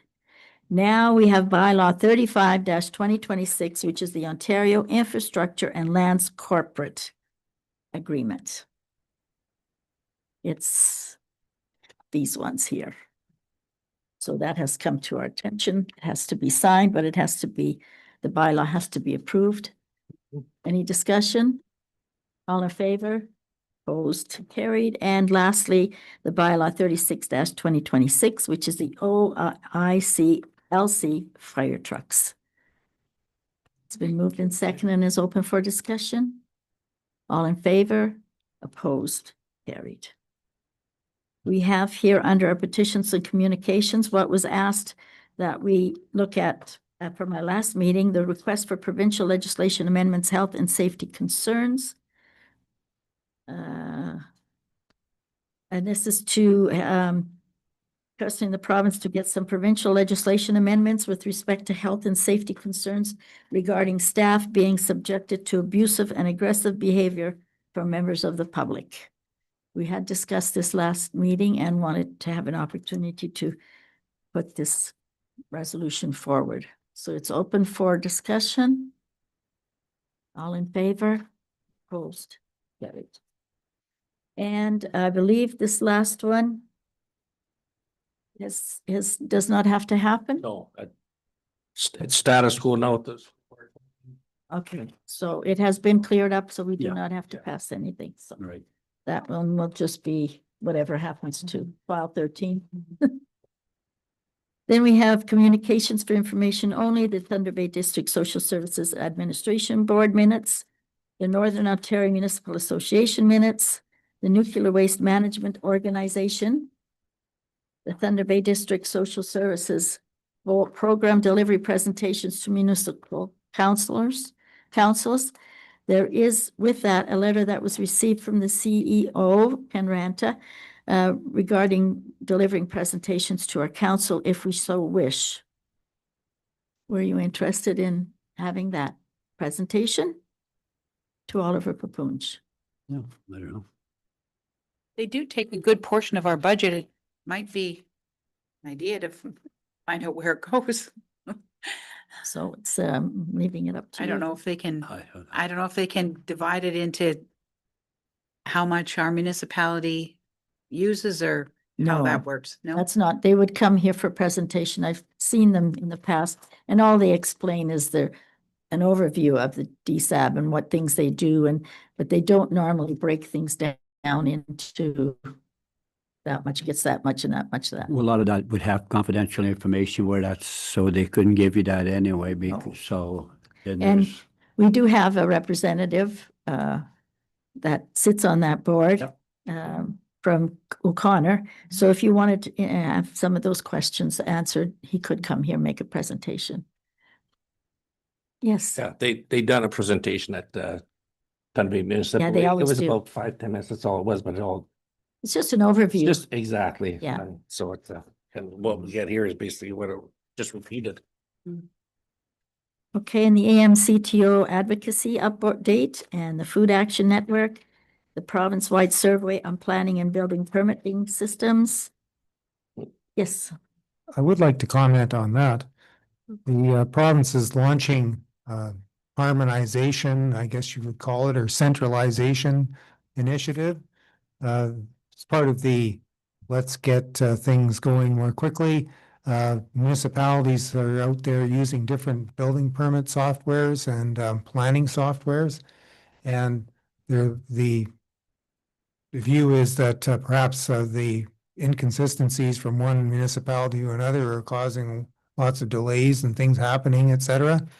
So the provincial government is looking at somehow trying to standardize all that and run it. And I think it's going to be a big disaster if they try to go that way, just like we heard with the road standards, where they were going to try to have it that we would need to get an exemption from them while we're in the middle of a paving job. So I'm watching what happens here. We did send in a survey. Our survey was pretty simple because we don't have any of these software systems, but there's got to be 24 of them out there that different municipalities are using for planning and building permits, and to try to integrate all that stuff and make it all run the same. And I don't know. I think you had me when they said run it. Because as soon as the province is going to run it, how long is it going to take for someone to get a building permit? Yes, Carrie. She doesn't want to say it. No. No. You know, it says in here, the concept of single centralized province-wide platform submitting site-specific municipal application. How are you going to do the right what I across mean. the whole province from the east to the west? That is just not going to work. Yeah, I mean, we do have a building permit that goes according to the building act and everything. I mean, we do everything above board. Why do we have to have the province do it? Because it's like anything else. It sits in someone's desk for 6 months. Okay. And everything will slow down. I'm sorry, Councillor Peacock. that's okay. On page 292, it says at this time municipality has not been identified for this additional engagement. So maybe we're good. Yeah, that's true. I just don't want them to even think about doing it. No. Just look at us reviewing our official plan. They can't come up with corrections. They change them every 3 months or every 6 months, and we can't get an official plan completed, so. Oh, well, that's enough complaining. Now we get to the generic review of the model franchise agreement for natural gas. they're going to undertake a limited generic review of the model franchise agreements. Municipal Finance Officers Association of Ontario has some update on their information. NOMA response to the budget. Tar and chip surface treatment.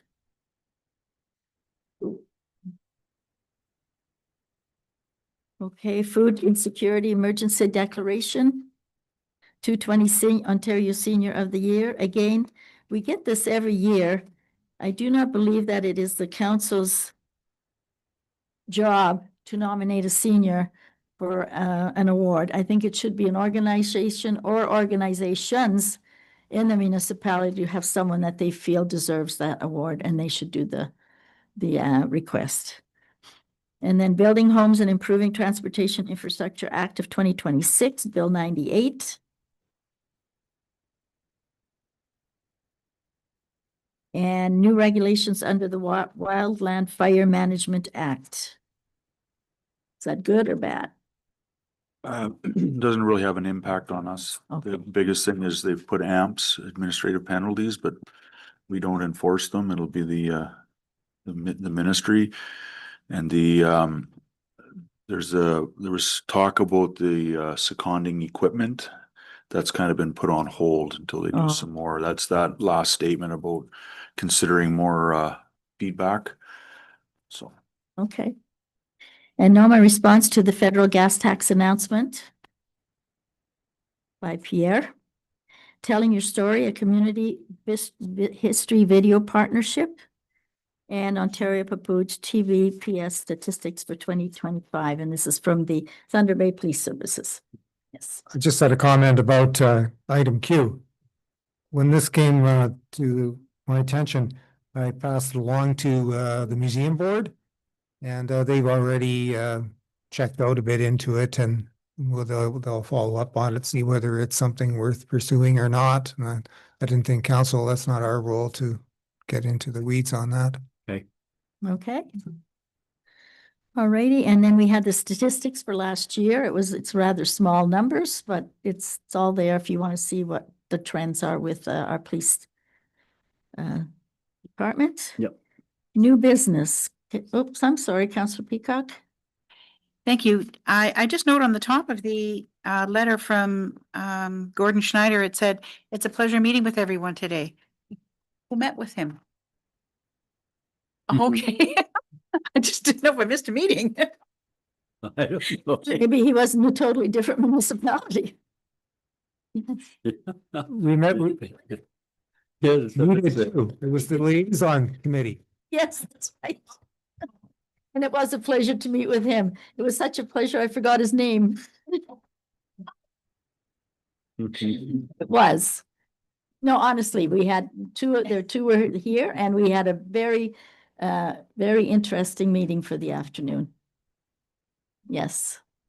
I think the liaison committee that we have started now to meet twice a year, whatever, is a very good idea. It has worked towards assisting the fire department as well into what position they have to take when a certain call goes out. And so, but yes, we've talked about community policing again. Having representatives of the police department take a certain school area and attend events and let the kids see them as being good people, the police officers, and attending schools. So that kind of thing was discussed. Yes. I have a bit of follow-up to that. I guess Inspector Snyder did put some instructions out to his troops. And I had a constable in my office talking about the community policing, and he was interested in finding out more about events in the community that he could visit and so forth. So we provided him with some information, the Oliver Boonge Heritage Park tentative schedule. And the officer sounded very interested in doing this type of work. So He should also come to the plowing match. yeah, I did mention that. Actually, we yeah. do have an officer from the city does come, and the OPP, they come to the plowing match. What if he takes your title? I only got the award once, and I've been here for 30-some years. Tells you I'm not a very good plow person. Didn't you get it? Bronze. Oh, well. Yeah. Okay, now new business, Councillor Calvert. Okay, yeah, I'd just like to congratulate the curling team from Kakabeka that went 3-3 at the national. Got great competition they played against, and they done very well. Very good. Yeah, right in Sinclair team, Mhm. really good. Terrific. That's good news. Councillor Campoff? Yeah. Just seen quite a few of our roads crew out trying to keep roads from flooding and keep up the good work, because as someone who had his own road flood today and had to deal with it, yeah, it's a mess out there. So, but yeah, nothing else as far as new business. Councillor Peacock? Thank you. The same note with Councillor Campoff there, I see the Conservation Authority has issued a flood watch, so we did get a good chunk of rain this afternoon. And also we have community members interested in the Spring Up to Clean Up, looking for volunteers again for that. So have they contacted the Director of Operations? We're in discussions with them, yep. Okay. Has it been worthwhile doing? Through the chair, it's a great community effort. We just have to time it right this year, given when we don't know when the ditches are gonna dry up. True, true. And there were some questions on social media with regard to what happens to the recycling. Is it sorted at our municipal office or within the municipality? What happens to it? Does it just end up in the dump? And Through the chair, our agreement shows that it goes from our facility to a sorting facility on Highway 61. and that's as far as we know. That's as Yeah. far as we want to know. Yeah, for sure. Yeah. Yep. And I think I've spoken to Wayne with regard to the other boundary agreement for the bottom half of town line, but I think we'll be waiting a long time for anything to happen on that road, unfortunately. We've held up our bargain up the top end. So, okay, thank you. Councillor Viss? The geese are back in the pond, that tells me spring is near. That's right. I heard a robin this morning. Yes, that's it. Yeah, and just a reminder, if I can, from Quebec Legion, is that June the 11th will be when we are putting our articles into the time capsule. It'll be opened in 24 years from now. That's better than saying a date. So, but it'll be very interesting. They are looking at some other groups to get some information from, and may look at the museum group too, if they have a picture of some some kind. So hopefully, and they have some other events scheduled for that week too. So, and, well, excuse me, that day, free hamburgers. Oh, free hamburgers and free hot dogs. So better get your appetite. So come watch them put the capsule in. Okay, we now resolve into closed session. The time being 6:51 PM. The resolution has been moved and seconded. All in favor? Opposed? Carried. We will now have a 5-minute break. And please, if you didn't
We will reconvene at a resolution of the second in the council meeting at 7:22. All in favor? Vote. We have the item that we previously referred till more information was received. We have the resolution.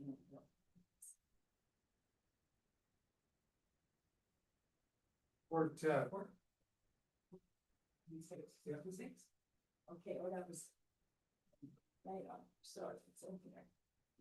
Okay, that was with the recommendation that, this was a recommendation that came from administration that the municipality undertake an environmental impact study to determine the impact of the easement proposed in the application, which is designated and to be approved.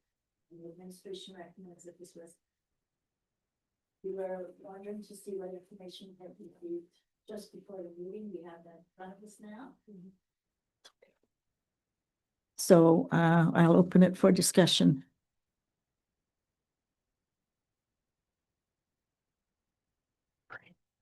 I'm sorry, Councillor Campoff, I'm reading it. So, I mean, we're talking specifically about some trees is what Yes. the issue is. Unfortunately, I mean, we could all go for a drive right now, but you probably can't see because it's covered in snow. Are there any trees of the type of tree that we're trying to be concerned about on this particular piece of property that we're proposing to do the easement on? No. 175 meters away is the closest one. So through the chair, as the previous reports to this showed, the area in question, as defined by the 5 key points that were put in the report and how we were going to confine that, was disturbed in 2016 by the previous property owner. We are not going outside of that footprint. So there's nothing there. So there's no trees. So I mean, because I get it, it's inside the ANSI, but just because the ANSI isn't there to be, like, the ANSI isn't something all by itself. It's just the trees. That's the significant thing in the ANSI. I don't have a problem defeating this condition and allowing the easement to go through in light of that, because I mean, we could go through a lot of effort and hire some consultant to walk out there and say, yeah, there's no trees here. Like, what a waste of time. That's my opinion on the matter. Okay, so. Yes. I just wanted to comment that the report that we had done, we did have this manual and the MNR manual. And in there, we have an excerpt in our report. It's the page that is actually in the same section as this document that the MNR person referred to, 13.1. And if you look at the one that we had provided in this report, 13.2 and 13.3, when I read those over, my interpretation of them is you do not need to do an EIS for an ANSI or an area of or even a place of scientific interest or natural history interest or whatever. And the M&R person has pointed out this 13.3 or 13.1 table. And in here, I don't see the word ANSI anywhere. So this is a generic statements about lands that they refer to them as significant natural heritage features or areas. I don't see that buzzword ANSI in here. No. And this one here even says may be required if May. you look at 2. Yes, may. So I don't see in here an ironclad statement that you need to do an EIS on an ANSI. I don't even see the word ANSI in here. No, you're right. So, Councillor Peacock? Thank you. Earlier, Carrie indicated that she had an email. What does the email say that goes with this report? Sorry, I'm sending it so late. Yeah. That's right. Do you want me to read it? Yes, please. Hi, Carrie and Wayne. M&R has had an opportunity to read Corporate Report 2026-66 prepared for the meeting this evening and has concerns regarding the description of how to determine the need for an environmental impact study. As technical advisors for the Natural Heritage Reference Manual, we wish to clarify that there's significant natural heritage feature or area is present, an EIS would be triggered, and then says see the attachments.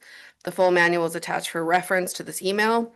MNR is aware that the proposed consent application overlaps with a provincially significant area of natural and scientific interest as designated by MNR. Therefore, MNR would recommend an EIS be completed before granting of the easement.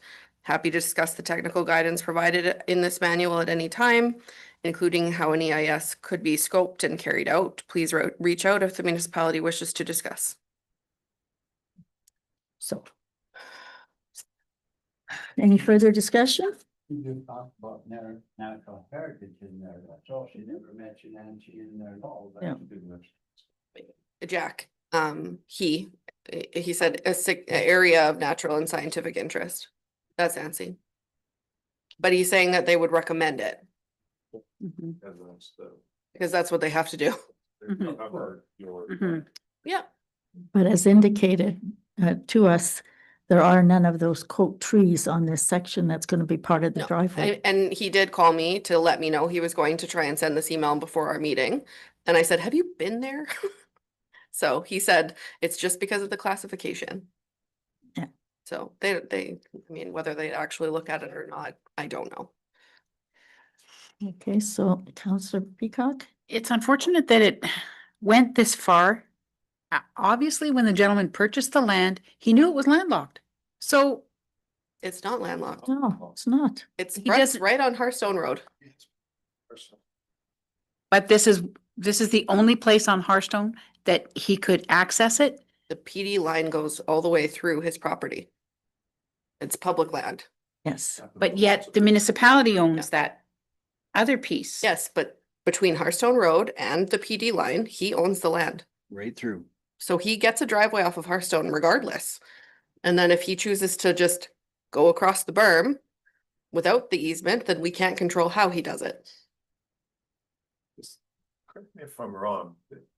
This situation is like all along that road, all the way from Roslyn, isn't it, in a few different places? It skips. and Yeah, hops but and- this is not unique. Like, there's lots of places where that's the case. That's right. And people just cross. Yeah, through the chair, that's absolutely correct. We have a 66-foot deeded road allowance, and we also have a 100-foot transferred PD line. Right. Mhm. And as soon as you hit Fraser Road, you see the intersection of Fraser and Hearthstone, it makes that big jog.